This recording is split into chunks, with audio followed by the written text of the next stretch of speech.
All right, welcome back to the Power 2 here on College Football Addiction. TJ Pittinger, Tom Hannifan, Cole Thompson. Boys, how you doing this week?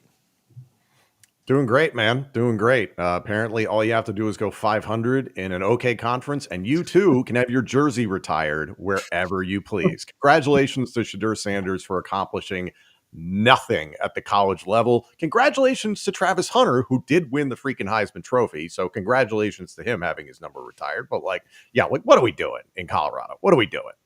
I'm just happy that we have things to talk about because the transfer portal is lit, and it's lit for a lot of reasons, but we're not going to talk about the main one. I want to talk about Jaden Ott. Jaden Ott going over to Oklahoma, pairing him with John Mateer, my number one running back in the transfer portal, my number one quarterback in the transfer portal, working in a Ben Arbuckle offense that loves to run the football and has a quarterback that has experience playing in the system.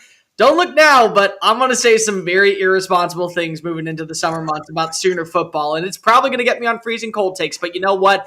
That's what we're here for. Embrace the chaos. Jaden Ott, John Mateer are going to have over 4,200 yards of offense in the first 7 weeks, and they'll still probably end up going 500.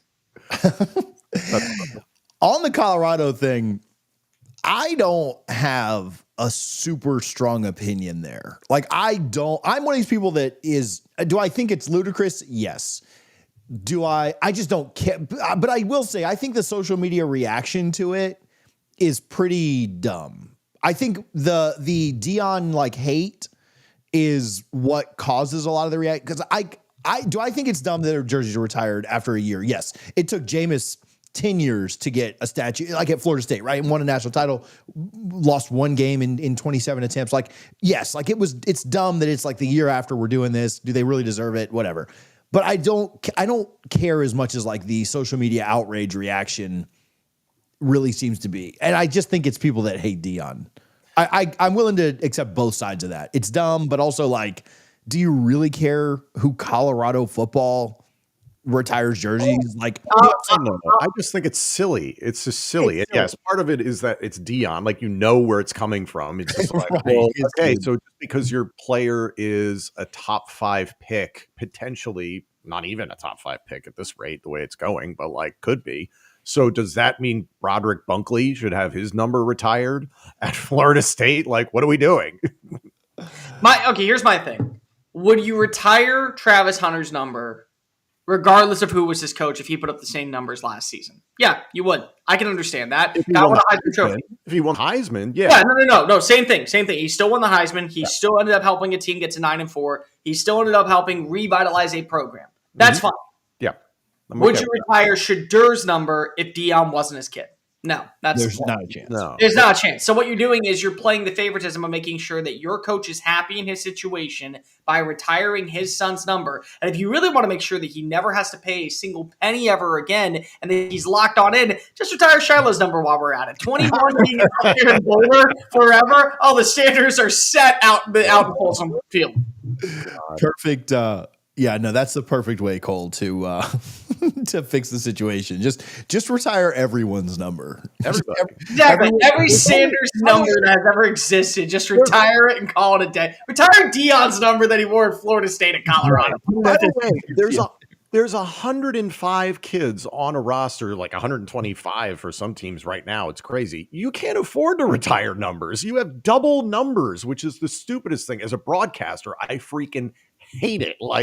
Get rid of that, please. But still, there's not enough numbers to go around. Or you can immortalize a number the way that LSU has done the number 7. My Nittany Lions have done the number 11, so on and so forth. There's great examples, but you don't retire a number because a guy had an okay season. What are we talking about? I go back to the whole Jameis thing. It took freaking forever for his number to be retired, and he was the face of college football at the start of the new era of the playoff model, and he won a Heisman Trophy as a redshirt freshman. By the way, and I don't think that's unique to Jameis. I think that's pretty I think that's just how long it typically takes. You give some time, let their NFL careers kind of play out, let them, let it do it. They did it on the 10-year anniversary of his team. That's how they chose to do it, kind of special moments. So I don't know. That's not uncommon though. It's not like they did Tebow's 6 months after the season was over, 4 months after the season was over either in Gainesville. Like there's some time that goes on. Also, like 5 isn't even retired. Like you can wear 5 so like people are wearing, they kind of, like you said, immortalize the number. Like now that's kind of a special number. Special. Yeah. They don't even retire it. Like people, Graham Mertz wore 15. Like this is not they don't even retire jerseys anymore because again, you run out of numbers. Colorado's like, F that, man. Maybe they just never wanted to see somebody take a sack in the number 2 again. And that was the reason that maybe don't give your quarterback number 2, ban it from being a quarterback number. But hey, you know what's funny about number 2, guys? One of the greatest players of the 21st century is down in College Station, can do no wrong in the eyes of the Aggie faithful, Johnny Football. His number's not retired. His number's not even immortalized in Kyle Field at this point. Yeah. And you look at what he did compared to Shadur. That's where I have the issue. Do the right thing at College Station and retire number 11 for Jaworski Lane because, gosh darn it, he was fun to watch. He was fun to watch. That's literally all we're doing with this retirement. So, when not to take a super funny moment and make it a somewhat serious moment, but remember when Kobe passed, the Lakers obviously had already retired 24, but the Mavs said nobody will ever wear 24 again. And there was some talk that like maybe the entire league would retire that number out of respect. And that never ended up going through. I think the Mavs might have been the only other team to do it because I know that Cuban had a lot of respect for Kobe and their relationship. Maybe, and I know this is a very different situation, but maybe all of college football should retire number 2. Maybe we should show maybe all 134 teams should just, what, number 2, you're out. Shador, what you did, all right, well, the Deion. What you did. Hey, on the same week as Jackie Robertson breaking the color barrier, and we're honoring him in MLB. Let's go ahead and give a quarterback that went 10-7 and never was able to get us into a college football playoff immortality out in Boulder, Colorado. Let's just do it naturally at this point. Moving on. Yeah. So a quarterback that has certainly had a bit of news around his name this week. We'll move to Nico Iamaleava. I've learned how to say that name well this last week. I used to have to write it phonetically. Now I can just say it. Cole, being our SEC guy, I feel like it's only fair to let you go first, but we'll spend a little time talking about Nico. What's funny is last week we did a segment on keep, hold, and cut. And Nico was featured in that segment. And little did we know, just 24 hours later, news would start to break. I don't know that we have to go through a whole diatribe of what has happened. If you're watching this show, certainly you already know. But what the heck happened with Nico, Cole? Well, let's start out with the fact that, number 1, he was trying to get more money from the university. Now, there have been reports coming out from Front Office Sports that it has been overblown. I have texted other people, and they have said, no, his family and his camp wanted more money. They also had other things going on in the offseason. And one of the big things was they weren't happy with the offensive line. They felt that Nico was under too much pressure. They wanted them to go spend more money in adding in players around Nico. And when that didn't happen, they got aggressive and said, well, if our son is going to have to be put in a situation where potentially he could get hurt, it could hurt his draft stock, the production can't be there, we want to get paid. Then comes Friday. Friday is the part where I think a lot of people all saw the writing on the wall that this was going to be a breakup in the works. Nico does not show up to practice. He is nowhere near to be found 24 hours before the orange and white game. And it's a little bit different. You can say, I'm not playing in the orange and white game until we work out this contract negotiation, but you didn't show up to practice. The next day, within the next, from what I was told, 18 hours, there was a team meeting held with the leaders in the clubhouse, the main guys, the veterans of the roster, with Josh Heupel deciding on if Nico was going to be welcome back to the program. He was not. Eventually, he was told they are moving off of Nico Iamaleava. They are now entering the next stage of what is the offseason, which is trying to figure out what they're going to do at quarterback. Is it going to be Jake Merklinger? Is it going to be George McIntyre? Are they going to go bring back Gaston Moore? Are they going to add in another transfer portal player? And now Nico's betting on himself to go ahead and hopefully land elsewhere when it comes to his next home. Maybe that's at UCLA. Maybe that's still at North Carolina. Maybe that's nowhere in the Power 4 level and it's a G5 level. Maybe it's not even in the FBS level, and we got to move our way down to the FCS level where Sacramento State is paying a lot of money at this point. But regardless, it does feel like Nico Iamaleava has overplayed his hand. And this is a problem that I think that a lot of people need to kind of get into line. I'm not caring, and I don't think most of us care about somebody wanting to go get paid. especially in this world of NIL where there are so many rules that are unwritten and we think that they should be written, but they're not written. So who gives a flying fadoodle about what goes on behind closed doors? Anybody can be an agent. Anybody can be a representative. It's completely different than the NFL when it comes to these things. I have no problem with you wanting more money. What I have a problem with is when you decide to put yourself ahead of the team and you were not deserving of it. Tennessee last year made the college football playoff because of their run game and because of their defense. And you're not watching as Dylan Sampson, who's getting ready to prepare for the NFL draft, is asking for more money. You're not watching as Tim Banks is asking for more defensive players to get paid. You're not watching as those who were a factor in helping you get to 10-2 and punch your ticket to the first ever 12-team college football playoff are demanding more for a year where they feel like they are still built to go on another run to the postseason.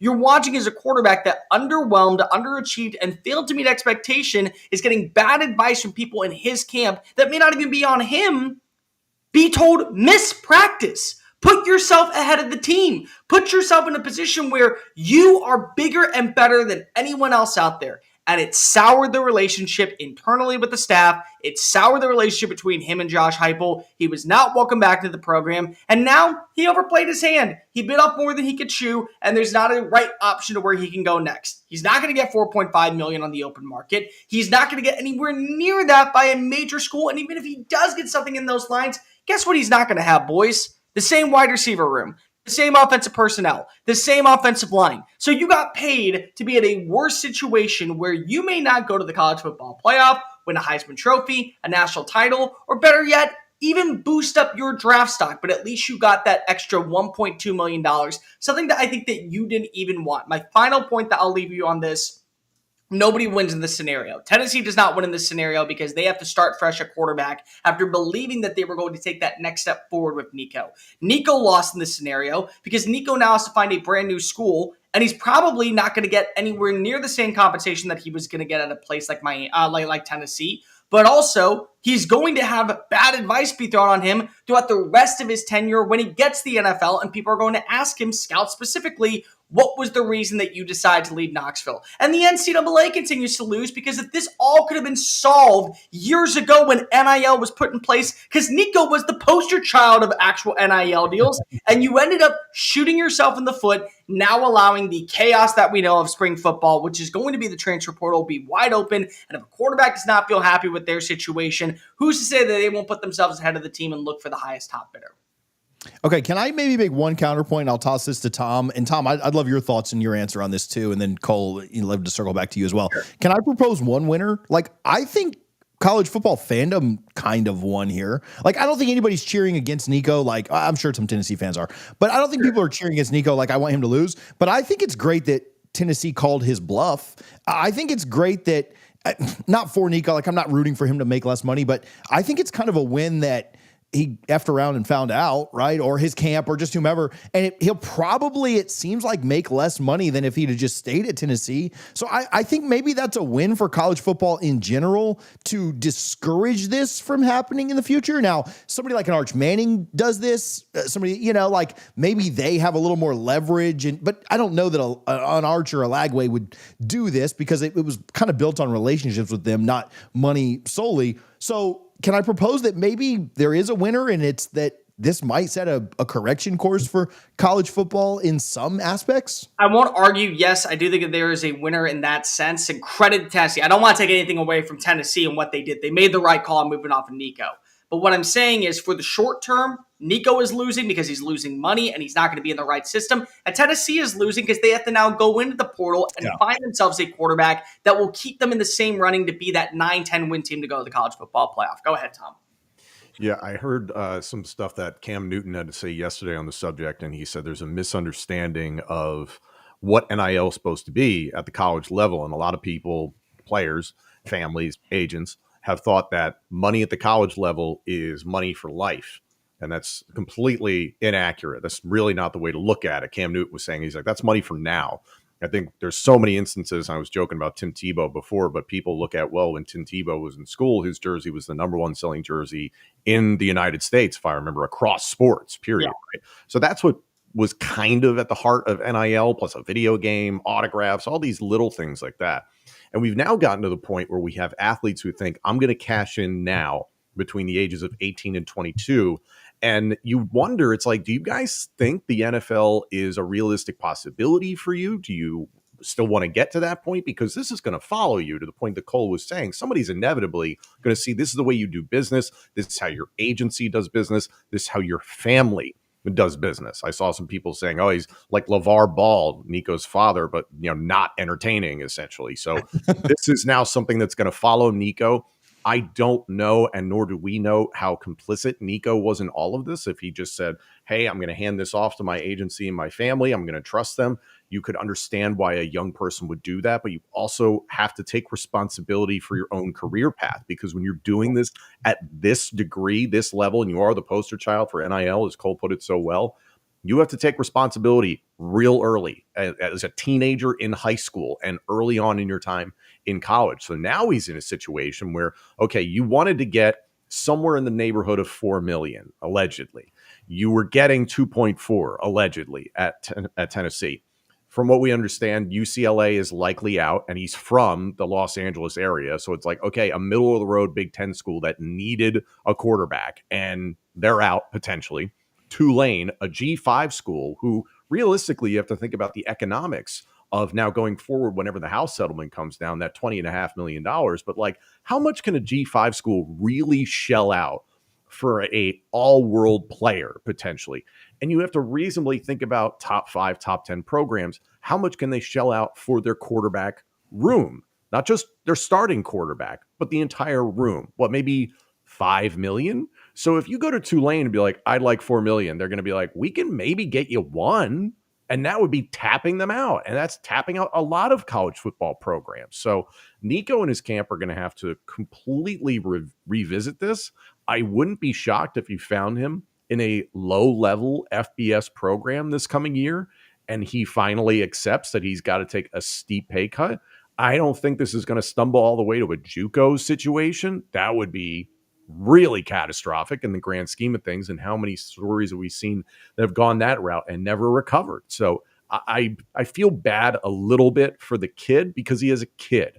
Nico is surrounding himself, unfortunately, with bad people and got bad advice. And now the market is showing you what it's willing to pay you. And also the big thing in all this, I keep saying the word allegedly, the marker that allegedly Nico's camp used to get that 4 million number was Carson Beck. We don't know if Carson Beck is getting $4 million specifically. We don't know if that's true. That's just something on the internet. And also, Carson Beck played better than you in 2024, so he deserves more money than you. Say thank you when somebody hands you $2.5 million. Get better at your craft and stick on the development cycle, as opposed to bouncing from school to school looking for the bag now. You'll get the bag later if you're a top 10 pick. It's silly. I want to push back real fast on Tom, and it's nothing to be disrespectful on, because he's right on a lot of things that he said, except one. Nico's not a kid. Nico's been in college for 2 years. Nico's been in a system for 2 years. Nico has been in a system that has shown that you grow in, and you're in a ready-made situation where your team can feel like that you're a piece or two away added into this offense to go to the college football playoff. You're an adult. You're 21 at the end of this year.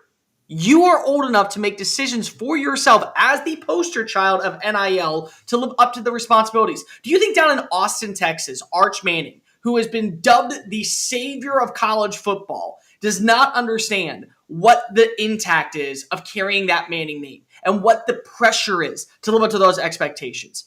Nico had the opportunity to tell his family, and unfortunately, we know this. There's a lot of situations like this that go on where an uncle or a dad, they think they know best for what's going on for their child, so they're going to give them bad advice, when in reality, you need to listen to those who are looking out for you. And Matt Rule brought up a great point on this. We're not going to sugarcoat it. We will gladly tell you, you do not belong here anymore if you want to continue to play. We know what's best for you because we care about what's best for you.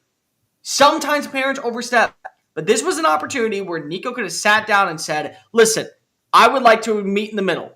Let's go ahead and say you give me $2.8 million. Let's just go ahead and say you give me $2.7 million. It shows my family that you are invested in me. It shows that you're putting an impact on me to take that next step forward. and we can go ahead and put this behind us. But instead, he took bad advice from people. He decided to put his faith in the wrong people, and now all the wrong results are showing on up. So I don't pity him as a soon-to-be 21-year-old that can legally make all adult decisions on letting people run his camp. With that being said, I do not think that he was the main culprit in the decision to leave Knoxville. I'll split the difference on this, and I'll say, I don't love I think it's somewhere in the middle. We know our brains aren't fully developed, and if I'd have been 20 years old with this kind of money, I don't know. You're asking a lot of people to. There are very few people that would have Nico's kind of leverage and situation and money to make decisions. And when the biggest issue is the people that he's surrounding himself. But I also agree, certainly not a kid in the sense of a 17-year-old high school senior or anything like that. So I'll split the difference on our disagreement on that one. This has caused reactions from. I want to get both your takes on this too. This has caused reactions from other coaches. I saw Mario Cristobal come out and basically say, "Look," and I'll credit Mario because he got. I mean, you guys certainly remember the Tyler Van Dyke situation a couple of years ago at Alabama. I mean, Van Dyke did the same thing, and it just was newer. And Van Dyke wasn't as big of a star, but Van Dyke, a guy that at one time had like Heisman talk and top 10 potential talk in the NFL draft, and certainly he fell off. And we'll see what he does at SMU this year if he gets any burn or not. But this happened to Mario too, and it's actually great to see him course correct. I don't give Mario a ton of credit on here for a lot of things for very obvious reasons, but I mean he's course corrected, and he said like, "Hey dog, we ain't playing this game anymore. You want to pull this crap with us." Hit the road. And so have other coaches. Like, I mean, Norvell got smaller degree, but some of their defensive linemen held out on them and jumped in the portal and then jumped back out. And we had to pay them more money just to, keep them for both 23 and 24. And, Norvell at one point said like, "Hey, we ain't playing this game anymore." And other coaches have been asked about it. You guys mentioned Rule, and there's other. It seems like every coach in the country has been kind of asked about this situation. And I've seen people, "Oh man, they're blackballing this kid, or they don't want they don't want this kid to play or whatever." No, I just think that they exactly what you guys mentioned. Like you're going to go to the NFL, and coaches and general managers and owners are going to be wondering about this. I mean, so are college coaches. Like, is he worth? I mean, is he worth the money? One, is he worth the risk? Number two, if things don't start to go the right way. But I like what Mario's come out and said. I like what other coaches have come out and said. Like, hey, you ain't doing this to our program. Like, hey, there's nobody bigger than the logo. And I think that's probably a good place for going back to my original point when Cole wrapped up. I think that's probably a good place for college football to get to. I agree with that. And my co-host on State of State, a Penn State football show, is Justin King, who played at Penn State, played in the National Football League at a high level. And he loves the phrase talent equals tolerance. And clearly Nico has talent. He's not developed into what he can be completely at the college level. But the question is, what is that dollar amount that equals the tolerance that you're willing to put up for what just happened, his family, and his agency? If all those outside factors weren't there, the number would probably be higher, honestly, because Nico does have this incredible potential. But realistically, like, what is that number somebody's actually willing to fork over at this point and inherit all these problems? And it becomes, the circus is that you as a program then inherit this media scrutiny and attention. It's like, do you really want that? Do you just want to coach up your team and play ball? That's a factor. And at the end of the day, these coaches all work together. They know each other. It's a good old boys club, very, very much. How often do you see, I've known this guy for 15 years because we were GAs together at Ferris State, and now we're coaching together at wherever we are. That sort of thing happens all the time. These are employers and these are employees, even though the letter of the law doesn't say that. So you're basically thumbing your nose at your employer if you're Nico and his camp by doing what you've done. So now why would other employers potentially take you on for an astronomical price point? Doesn't make sense. I won't spend a lot of time on this, but I will say you look back at the situation, and this is where NIL is going to play a major deal. Mr. Danny out in Knoxville is paying $2 million, fronting the bill for Nico to go ahead and be his starting quarterback because he loves the balls. He loves the balls more than he loves life itself. And the last thing he wants to do before he embraces the sweet Lord up top in the world of college football is see Rocky Top rolling one more time with the national title. And he believes that Nico can be that guy. Well, now every single booster just watches. They were willing to pay that price for that type of play and still believe in him after this year and not say we're going to rescind our money. You're now going to deal with all the headache of the family. You're going to deal with all the headache of the agents. And more importantly, if he isn't properly developed, that's the version you're getting. So this is the problem that we have with NIL at this point, is that you already knew you were going to spend a bucket load of money to bring in the right talent. But now it's like, why would I hold out for a player to be as special, as talented, as high upside, when these are the results that I'm getting?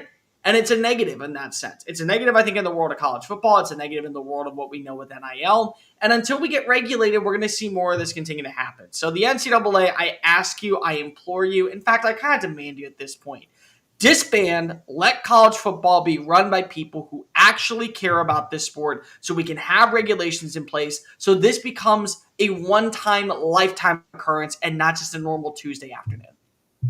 We put out a clip and did a segment in last week's show where we quickly fixed college football. So if the NCAA would like to disband and let us three run it, that would be fine. We'll retire all three of our jerseys. Shout out Shador. And we'll quit the show, but we'll fix college football. And that, let us know. You can obviously shoot any of us a DM and I want to retire now. I'll retire and just do that. Just, pay my mortgage and we'll be good, right? Cheap costs. All right, let's keep it in the SEC. Hey, if you're watching this live, we go live every Wednesday over on YouTube. If you're on X watching, go subscribe on YouTube. It's College Football Addiction. If you're watching live on YouTube right now, hit the subscribe button. We've got good numbers in here. Obviously, a lot of people interested in the Nico situation, but we do talk about more than just the drama of NIL and the portal and everything else. Ole Miss, though. Man, I like Lane Kiffin. What are they gonna do this year, Cole? It's such a weird thing because of, once again, the transfer portal is going to hold the key. So let's go back to 2024. This was a year that they were all in. You ask anybody around the program, you ask anybody around college football, you ask me who thought they were going to win the SEC regular season contest. This was Ole Miss's season. Veteran quarterback Jackson Dart returning, all of his weapons coming on in. They bring in Juice Wells, get better on the defensive line with guys like Princely Umanmielen, Walter Nolan, better secondary play. And it just feels like Ole Miss this year with the relaxed schedule is going to punch its ticket to the college football playoff. And Lane Kiffin's going to get the last laugh. And then comes week 5, and a 4th and 6 pass to Berrien Brown leads to the upset of all upsets against Kentucky. Kentucky takes a detour and doesn't return to its form. And then several weeks later, in Death Valley, Ole Miss leads the entire football game until the final play and loses. And now they're sitting at currently 5-2, and they have to win out. And they feel really good, and they get a win over South Carolina, and they dismantle Oklahoma. And Jackson Dart sets records against Arkansas, and all they got to do is get past Florida, and here comes DJ Lagway to go ahead and all debate. They end up finishing the year 9-3, go to the bowl game against Duke that did not have Darian Mensah or Malik Murphy. They end up getting a win. Jackson Dart is the MVP, and now he is off to the NFL where hopefully he can be a first-round pick.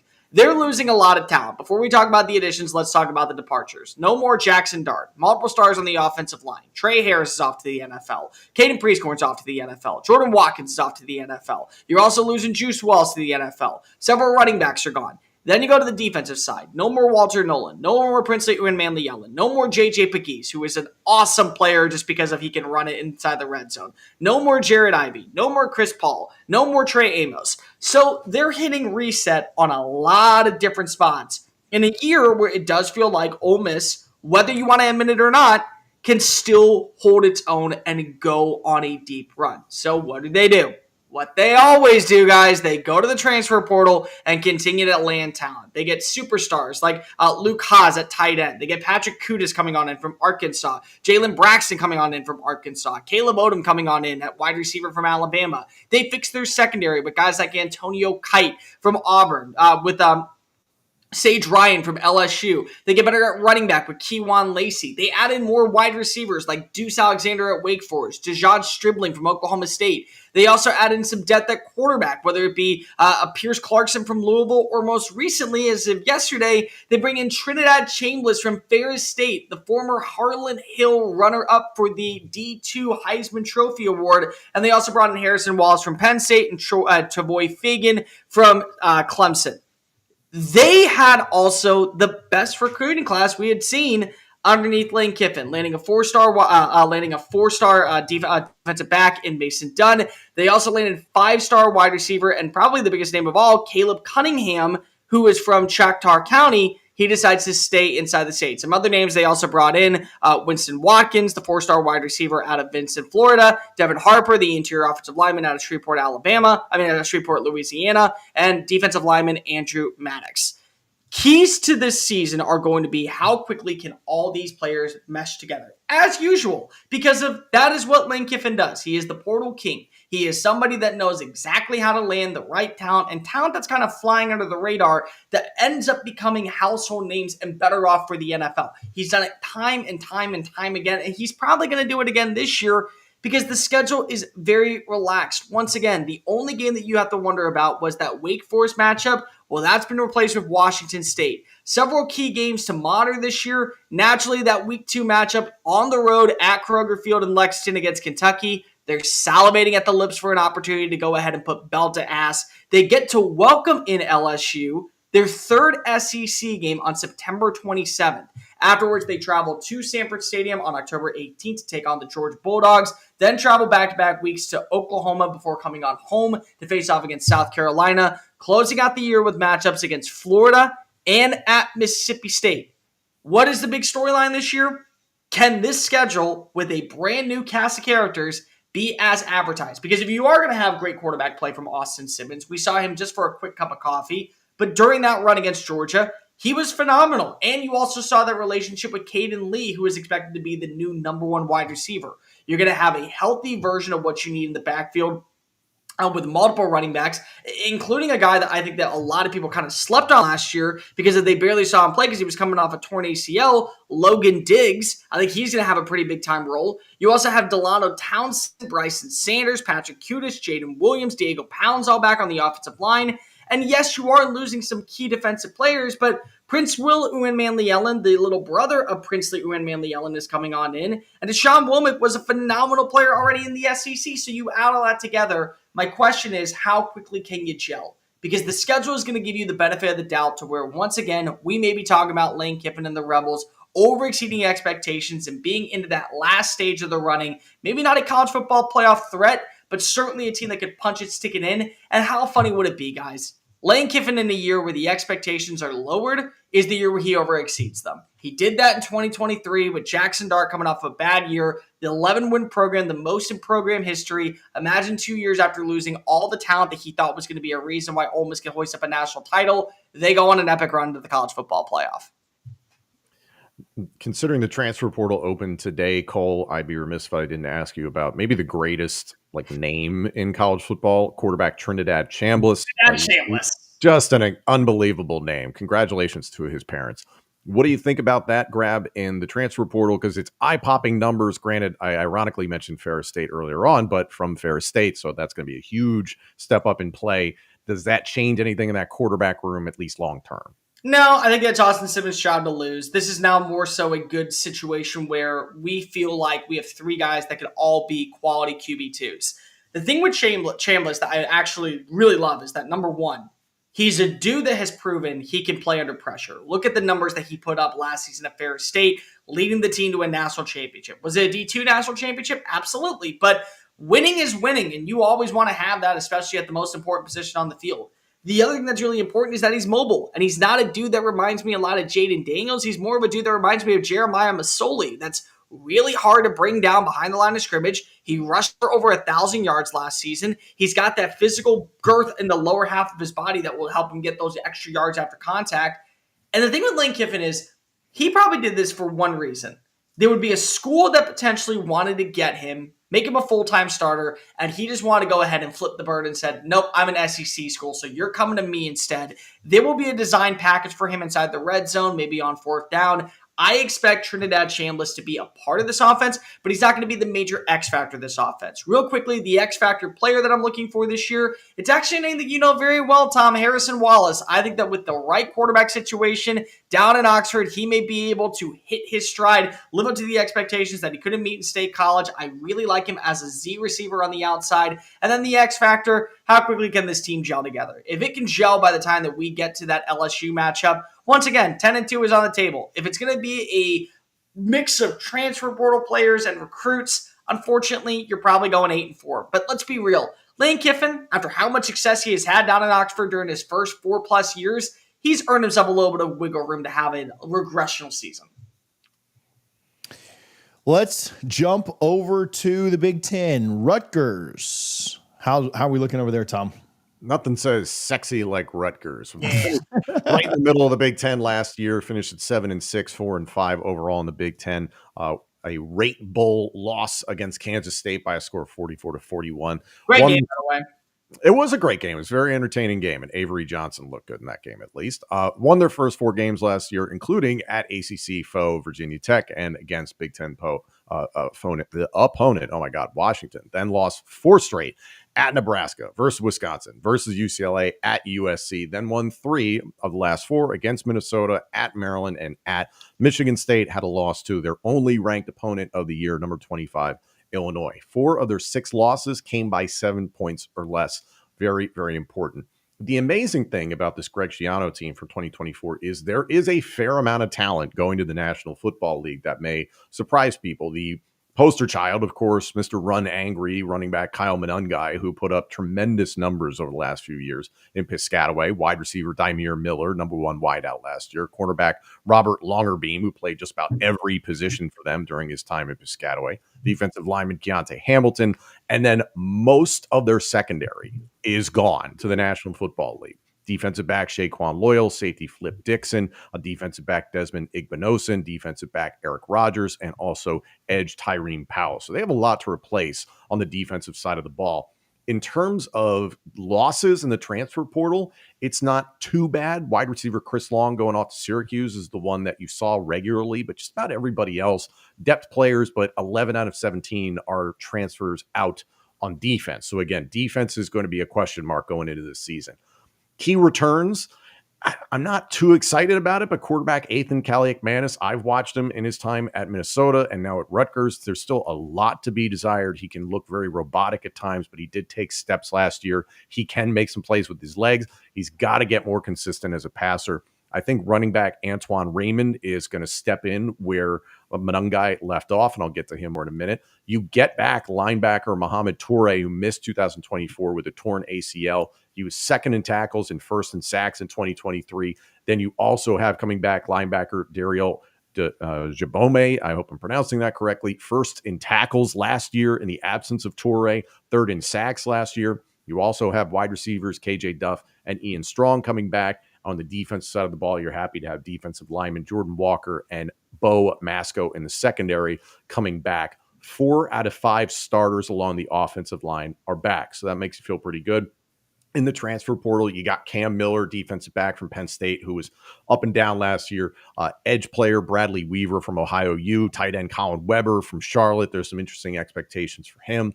Wide receiver D.T. Sheffield from North Texas. People expect he could maybe be in the starting lineup. Running back C.J. Campbell Jr. from FAU. There's expectations he could be battling with Raymond for the starting running back job. Defensive lineman Doug Blue Eli from USF, cornerback Jacoby Henderson from Marshall, defensive end Eric O'Neill from James Madison, and then defensive back Jet Elad from UNLV. This is a tougher schedule. In 2025, they're home against Iowa September 20th, at Minnesota September 27th, at Washington October 11th. We talked about Damon Williams II last week here on this show. Home against Oregon October 18th, at Illinois November 1st, at Ohio State November 22nd, and home against Penn State to end the season November 29th. I see 5 wins for sure on their 2025 schedule. It's not easy for all the teams that I just mentioned. This could be tough for Greg Schiano defensively. So much production is off to the National Football League. Ethan Kaliakmanis has to take a step, and someone has to replace the production in the running game that Monangai created the last few years. X factor, the aforementioned Mohamed Toure. What's his physical status? Coming off of an ACL is no small thing, but coming back for his final season with the Scarlet Knights, I think he's going to be a big shot in the arm for this defense going into this season. And I talked about it before. There will be running back competition. CJ Campbell Jr. plus Samuel Brown the fifth and Ja'Shawn Benjamin. All Benjamin and Brown played last year for Rutgers. Campbell coming in from FAU. Antoine Raymond as the number 2 behind Monangai, who was the bell cow. 457 yards rushing, 4.6 yards per carry, 8 rushing touchdowns. So on increased workload versus Minnesota and at USC and played well. He shined in the Rate Bowl loss against Kansas State. with no Manungai. 18 carries, 113 yards, 3 touchdowns, 6.3 yards per carry, plus a catch for 16 yards. With most of that offensive line coming back, plus Raymond, plus some other factors at tailback, you'd take the load off of Callie McManus. But this is an offense that I wouldn't say is going to be able to score in bunches. It's going to be a more traditional Greg Schiano team. Shocker. They're going to want to run the football, but they're going to have to score some points because they've got a lot of pieces to make up for on defense. Cole, you got anything on Rutgers? We went from like the sexiest SEC team to Yeah, sure. That's actually it. Like Rutgers at this point feels like that steel meal meat and potatoes type of program. Like, yeah, cool. It's not sexy, but you'll get the job done. And you'll be okay working on 9 to 5 for the next 80 years of your life. Yeah. Is that kind of the feel at this point? Like, hey, Greg Schiano, if we go 7-5 every single year, we're content, even though that we're in the Big Ten and we've seen other programs spend some money, put some resources out there, and take that next step forward when we're just cool, maybe at best being ranked inside the AP top 25 for a weekend. Yeah, you're chilling. And I'm actually impressed the way that they've recruited their 30th overall in the nation, according to On3 for this 2025 class, 9th in the Big Ten. It's mostly 3 stars. The prize possession is safety Tariq Hayer out of Upper Marlboro, Maryland, who's a 4-star, but they do a really good job at Rutgers of dominating that eastern corridor. They get a lot of talent out of New Jersey and New York, which is to be expected, but there's plenty of talent to be had there. But you still have just about every major program in the country trying to do the exact same thing in that corridor. Rutgers is at least doing what they do best. They're staying home. They're making sure they attempt to win the state of New Jersey. And Greg Schiano continue to coach very, very well. So, even if the talent isn't there, he'll get the most out of them.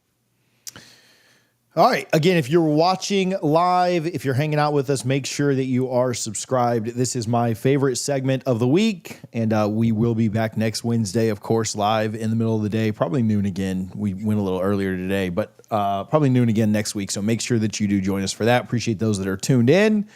Tom, the wild card's all yours this week. All right, gentlemen, you have to pick 3 individual players' numbers to retire. Ooh. However, they cannot have won a national championship, won a Heisman, won a major conference championship, or won major awards. They just have to have been a player that was pretty darn good while they were at their school, and you think their numbers should be retired. I am going to start with TJ Pittinger. Oh, man. I can go any school? Any school. Any school. And their number can't already be retired. Correct. Okay. Oh, man. Well, I would have gone Shador first. So this really... You can't do that like you did that last time. Is it officially retired yet, or is the announcement all that has happened? All right. Well, so my first thought is to try and think of somebody at FSU, but most of their guys are already retired. So I don't know. Is somebody like... somebody who was really good and doesn't have it retired.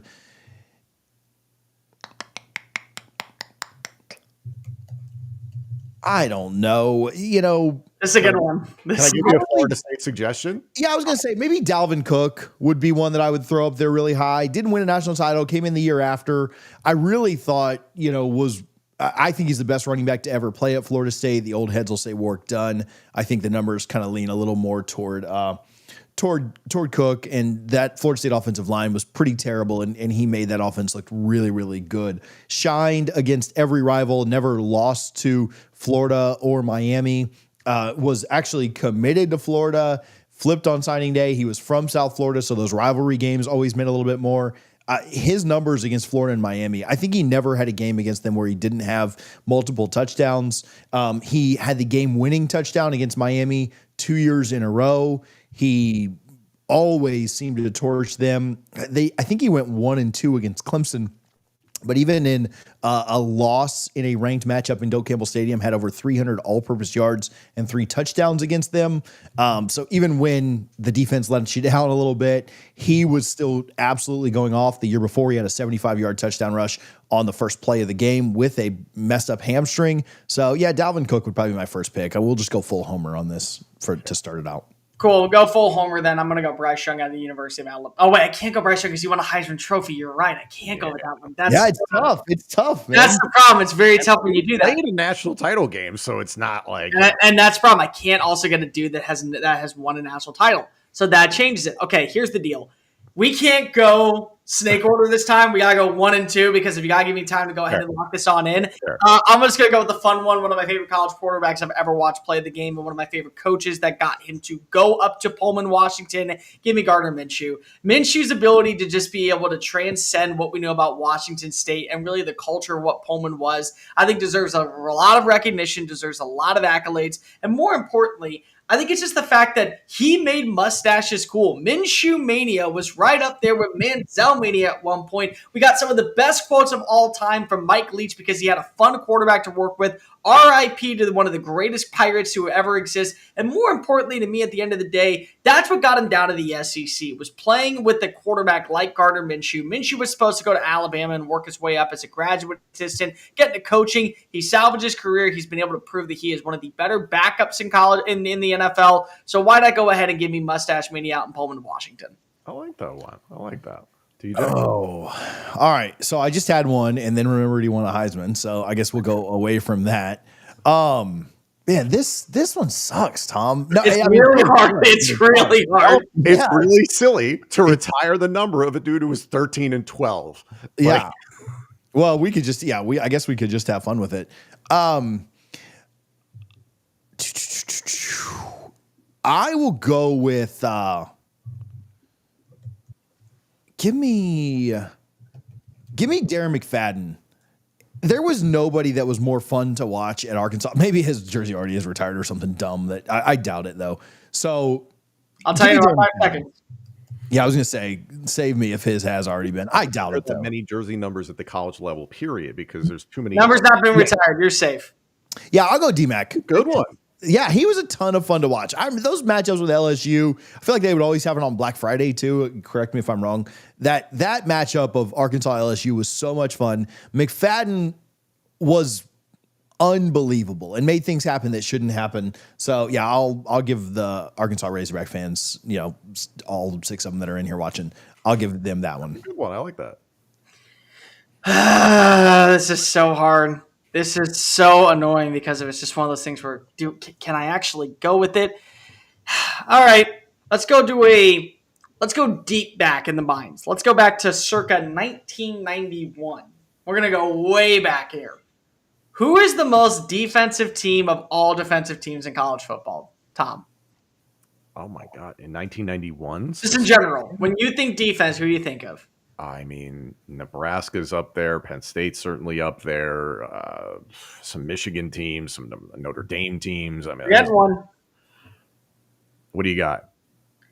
Let's go to Des Moines, Iowa, and let's talk about one of the Hawkeyes who deserves a lot of appreciation. Jared DeVries was one of the best pass rushers in all of college football. 1995, 1996, 1997, 1998. 43 career sacks. He also is number 2 all-time in single-season sack games with 13.0. The only player that was better than him in a single season was Leroy Smith, but Jared DeVries had better numbers. Jared DeVries had better statistics. Never won any major accolade like a Heisman Trophy or a national championship, so go ahead and give me a Hawkeye. Def Texas defense there. We already know it's going to be there in the morning. That's awesome. All right, TJ, what do you got?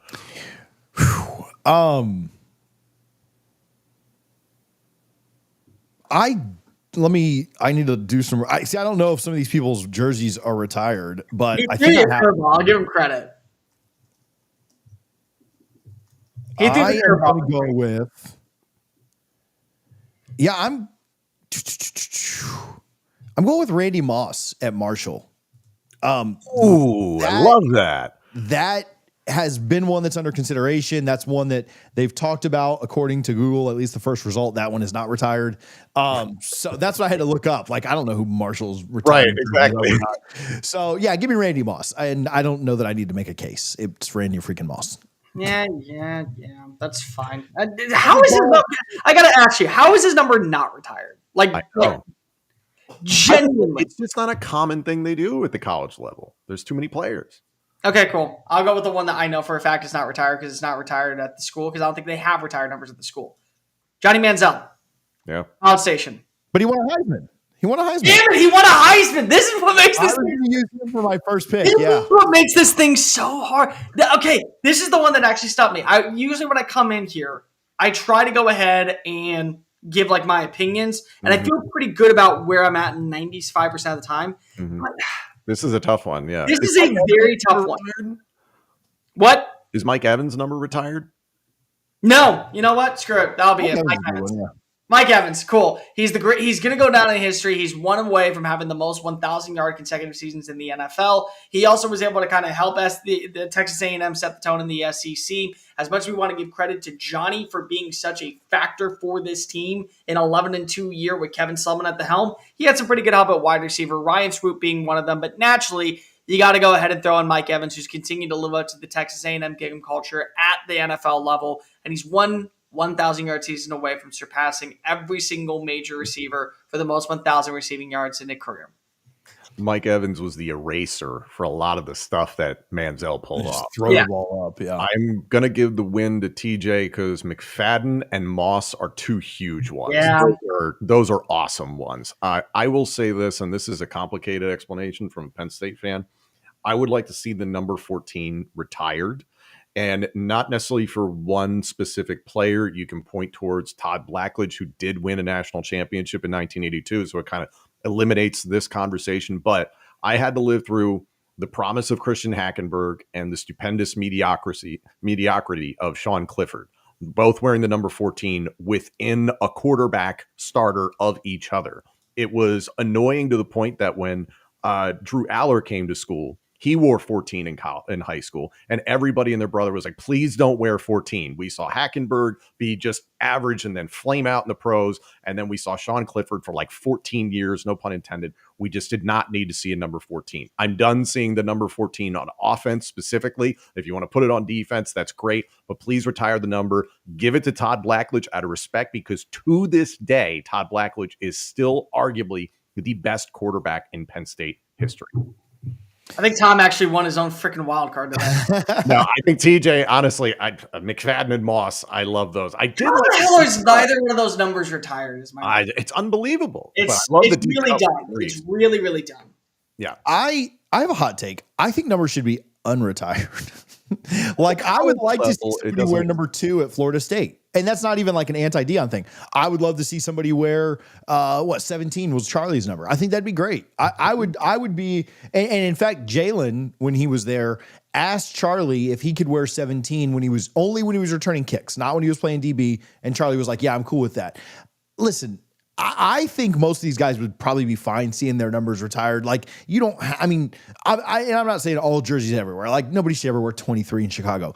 But I do think my hot take is that all numbers should just be unretired. You can build them a statue. Florida State's got a lot of, not outside statues like where Coach Bowden is, but a lot of statues of Jameis and Brooks and P-Dub and all those guys inside the locker room. So you kind of pay your homage to them there. But I'd say unretire all the jerseys. Like, let everyone wear everything now. What you have is you have them in the rafters with their jersey number, and then you can build a statue outside of them. But that doesn't mean you don't let them not wear the number. I'm cool with that. Irvin put it perfectly. Every time a Dallas Cowboy wears number 88, they talk about him. He's like, why would I retire it? I love that. Yeah. Makes no sense.